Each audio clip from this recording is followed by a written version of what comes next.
அஸ்ஸலாமு அலைக்கும் வரஹ்மத்துல்லாஹி வபரகாத்துஹு. வெல்கம் டு பானு வீட்டு கிச்சன். வீடியோ ஃபுல்லாக பாருங்கள். நம்ம சேனலை சப்ஸ்கிரைப் செய்யுங்க. ஃப்ரெண்ட்ஸ் அண்ட் ரிலேட்டிவ்ஸ்க்கு ஷேர் பண்ணுங்கள். வாங்க வீடியோக்குள்ளே போகலாம். இன்றைக்கி நம்ம புளி சேர்க்காத இடித்த தக்காளி ரசம் எப்படி செய்கிறதுன்னு பார்க்க போகிறோம். வாங்க இப்போ எப்படின்னு பார்ப்போம். தக்காளியில் இந்த கொண்டை பகுதியை ரிமூவ் பண்ணி விட்டுட்டு நல்லா கொதிக்கிற தண்ணியில் தக்காளி போடுங்க. அதோட இப்போ நம்ம தேவையான அளவு உப்பு சேர்த்து நல்லா தக்காளியை சுடுது அந்த தண்ணியில் வேக வைப்போம். நல்லா தக்காளி நல்லா வெந்து அப்படியே வந்து நமக்கு தோல்லாம் உறிஞ்சி வந்து தண்ணியெல்லாம் வற்றிட்டு தோல் உறிஞ்சி வரும். இப்போ ஒரு கத்தி வச்சு குத்தி பார்த்தீங்கன்னா தக்காளி எடுக்க வந்துடும். தோல் ஃபுல்லாக நல்லா உறிஞ்சிருச்சு. தக்காளி எடுத்துகிட்டு ஆற வைப்போம். ஆறின பிறகு தக்காளியோட தோலை உரித்து எடுத்துக்கிறலாம். உங்களுக்கு நல்லா சூடு பொறுக்கிற அளவுக்கு வந்தவுமே அந்த தோலை உரித்து எடுத்துடுங்க. எடுத்துட்டு ஒரு சட்டியில் தோல் உரித்த தக்காளியை போட்டு நல்லா மசிச்சு விடுங்க. நம்ம வந்து தக்காளிக்கு புளி சேர்க்காத போகிறதுனால தக்காளியில் உள்ள புளிப்பே நமக்கு போகுது. அந்த மாதிரி நீங்கள் உங்களுக்கு ஏற்ற மாதிரி போட்டுக்கோங்க. இப்போ உரல் எடுத்துட்டு அதில் இது போடுங்க, மிளகு போடுங்க, சீரகம் போடுங்க, பூண்டு பல் போட்டுக்கோங்க, பச்சை மிளகா போடுங்க, கருவேப்பிலை போடுங்க, கொத்தமல்லி தழை போட்டுக்குவோம்.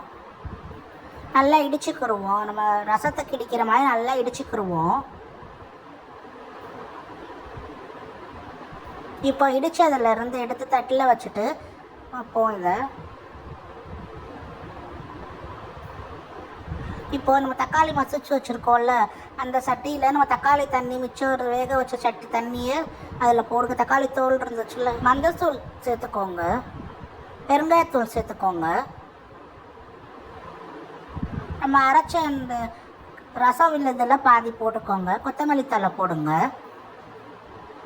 நல்லா மிக்ஸ் பண்ணிக்கிடுவோம். இப்போது ரசம் மிக்ஸ் நமக்கு ரெடியாக இருக்குது. தேவையான அளவு தண்ணி ஊற்றிக்கோங்க. அந்த கன்சிஸ்டன்சி பொறுத்து நமக்கு நல்லா கலந்து வச்சுக்கிடுவோம். இப்போது நமக்கு அரைச்ச ரசம் விழுதில் அந்த ஃப்ரெஷ்ஷரு ரசம் பேஸ்ட்டு மிச்சம் இருக்குது. இப்போ அடுப்பில் சட்டி காய வச்சுட்டு எண்ணெய் ஊற்றுங்க. எண்ணெய் நல்லா காஞ்சதும் நம்ம கடுகு உளுந்த பருப்பு போடுவோம். கருவேப்பிலை போட்டுக்கோங்க. நம்ம அரைச்ச ரச பேஸ்ட்டை போட்டுக்கோங்க. மீது உள்ள ரச பேஸ்ட்டு போட்டு நல்லா கிண்டி விடுங்க. இப்போ நம்ம ரசம் மிக்ஸ் ரெடி பண்ணி வச்சோம்ல, அதை இதில் ஊற்றிட்டு நல்லா இப்போ கிண்டி விடுங்க. மூடி வச்சுட்டு ஒரு 2 நிமிஷம் கொதிக்கட்டும். நமக்கு கூட இப்போ தேவையான அளவு நம்ம உப்பு ஆல்ரெடி போட்டிருக்கோம். உப்பு திரும்பி கன்சிஸ்டன்சி செக் பண்ணிவிட்டு உப்பு போட்டுக்கிடுவோம்.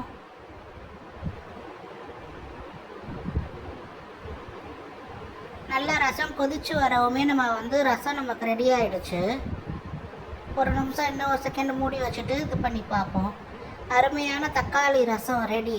இது புளி சேர்க்காத தக்காளி ரசம். சுடுசோறுக்கு சாப்பிட அவ்வளோ சூப்பராக இருக்கும். அல்ஹம்துலில்லாஹ். எல்லோரும் உங்கள் வீட்டில் ட்ரை பண்ணி பார்த்துட்டு நம்ம வீடியோவில் கமெண்ட் பண்ணுங்கள்.